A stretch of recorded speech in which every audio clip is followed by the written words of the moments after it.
আমাদের দলের আমাদের কর্মীদের ভাগ্য নিয়ে যারা চিনিমিনি খেলছে তাদের সম্পর্কে আজকে যদি দুই একটি কথা না বলি তাহলে আসলে সেটা আদুরাই থেকে যাবে।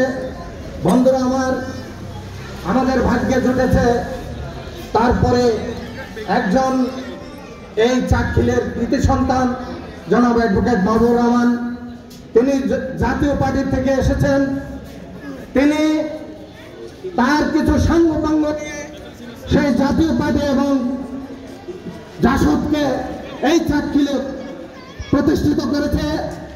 আমাদের দলকে যারা তৃণমূল থেকে রাজনীতি করে, ছাত্রদল, যুবদল, স্বেচ্ছাসেবক দল এবং বাংলাদেশ জাতীয়তাবাদী দলের অক্লান্ত পরিশ্রম করে যারা তাদেরকে এই সংসদে পাঠিয়েছে, আখের পর্যন্ত তাদের কোনো মূল্যায়ন হয় নাই এবং এই জাতীয়তাবাদী দলকে চাকরিলে একটি বিশৃঙ্খলার মধ্য দিয়ে তারা রেখে গেছে।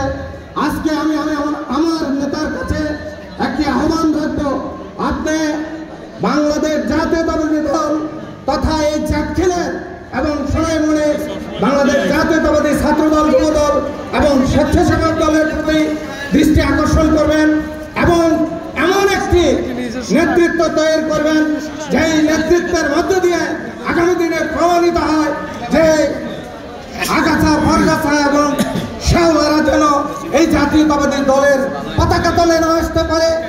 এই আশাবাদ ব্যক্ত রেখে আমি আমার মা বোনদেরকে বলবো, আমরা অগ্নি পরীক্ষিত একটি সূর্য সৈনিক আপনাদের সম্মুখে উপস্থাপন করছি আজকে, যিনি তৃণমূল থেকে আমাদের মাঝে এসেছেন, ছাত্রদল থেকে এসেছেন। তিনি অগ্নি পরীক্ষিত সৈনিক। আগামী দিনে ইনশাআল্লাহ যদি তিনি রাষ্ট্রীয় ক্ষমতায় বাংলাদেশ জাতীয়তাবাদী দলের টোকন নিয়ে আমাদের প্রতিনিধিত্ব করেন, তাহলে আপনাদের ইনশাআল্লাহ আমাদের প্রত্যেকের বাড়ি বাড়ি গিয়ে আপনাদেরকে যতটুকু সর্বাত্মক সহযোগিতা করার চেষ্টা করবে এই আশা রাখি এবং এই বাংলাদেশ জাতীয়তাবাদী দলকে একটি সুসংগঠিত সংগঠনে পরিণত করবে চাকরিলে, এই আশাবাদ ব্যক্ত রেখে আমি আমার বক্তব্য শেষ করছি। বাংলাদেশ জিন্দাবাদ, বাংলাদেশ জাতীয়তাবাদী দল জিন্দাবাদ, শহীদ জিয়া অমর হোক, বেগম খালেদা জিয়া জিন্দাবাদ, তারুণ্যের অহংকার, এদেশের স্বপ্নদ্রষ্টা জনাব তারেক রহমান জিন্দাবাদ, জিন্দাবাদ। এখন আপনাদের সামনে মূল্যবান বক্তব্য রাখবেন বাংলাদেশ জাতীয়তাবাদী দল চাটখিল পৌরসভার সম্মানিত যুগ্ম সাধারণ সম্পাদক, যুগ্ম আহ্বায়ক জনাব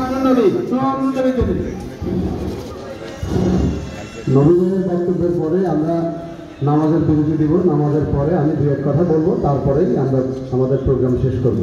আজকে আমি বক্তব্য দিতে আসিনি, আজকে আপনাদের সামনে এসেছি আমাদের নেতা জনাব তারেক রহমান। তিনি জাতির সামনে 31টি দফা দিয়েছেন। ফ্যাসিস্ট হাসিনা রাষ্ট্রকে ভেঙেছিল, তস্তস করে রাষ্ট্রকে ধ্বংসের দ্বারপ্রান্তে নিয়ে গিয়েছিল।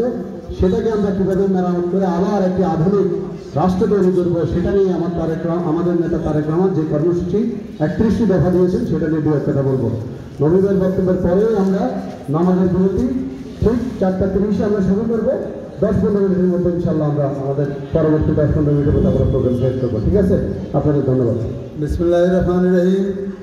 বাংলাদেশ জাতীয়তাবাদী দল কর্তৃক আয়োজিত উন্মুক্ত আলোচনা সভা, উন্মুক্ত আলোচনা ও শীতবস্ত্র বিতরণে উপস্থিত আমাদের জাতীয় নির্বাহী কমিটির সদস্য, এই এলাকার চাটখিল ও সোনাইমুড়ি এলাকার মাটি ও মানুষের নেতা মামুনুর রশিদ মামুন ভাই উপস্থিত আছেন।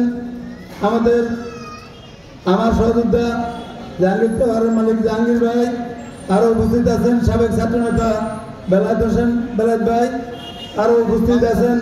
অন্যান্য পৌর বিএনপি, তারপর চাটখিল উপজেলা বিএনপি, ছাত্রদল, যুবদল, স্বেচ্ছাসেবক দলের নেতৃবৃন্দ উপস্থিত আছেন। 3 নম্বর ও 4 নম্বর ওয়ার্ডের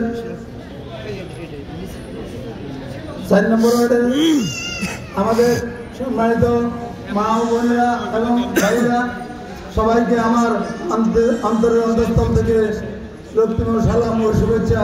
আসসালামু আলাইকুম ওয়া রাহমাতুল্লাহি ওয়া বারাকাতুহু। আসলে আজকে আমরা একত্রিত হয়েছি এখানে কিছু কথা বলার জন্য। আমাদের নেতা এখানে আসছে আপনাদের সাথে মত বিনিময় সভা করবে এবং শীঘ্রস্থ বিতরণ করবে। আমরা আসলে এই এলাকায় এই দেশে ছিলাম পরাধীনতায়, এখন আমরা আসলে 5ই আগস্টে পরে একটা জালিম সরকারকে উৎখাত করে আমাদের আলোচনা, আমরা কথা বলার এবং ভাব প্রকাশের একটা সাহস পেয়েছি। আমরা যে সরকার গণতন্ত্রকে হরণ করেছিল, দিনের পর রাতে করেছিল, তারপর এই দেশের হাজার হাজার কোটি টাকা লুটতরাজ করে কানাডা বেগম পাড়া করেছিল, আমেরিকা অনেক কিছু করেছে, এই দেশের সম্পদ লুট করে আসলে তাদেরকে আজকে বিতাড়িত করে আমরা একটা স্বাধীন রাষ্ট্র পেয়েছি নতুন করে।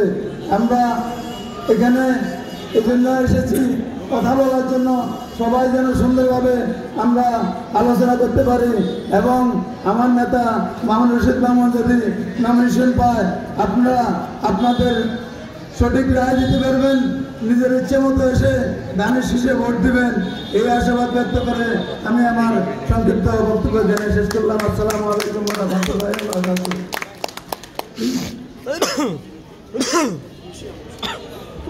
এখন আমরা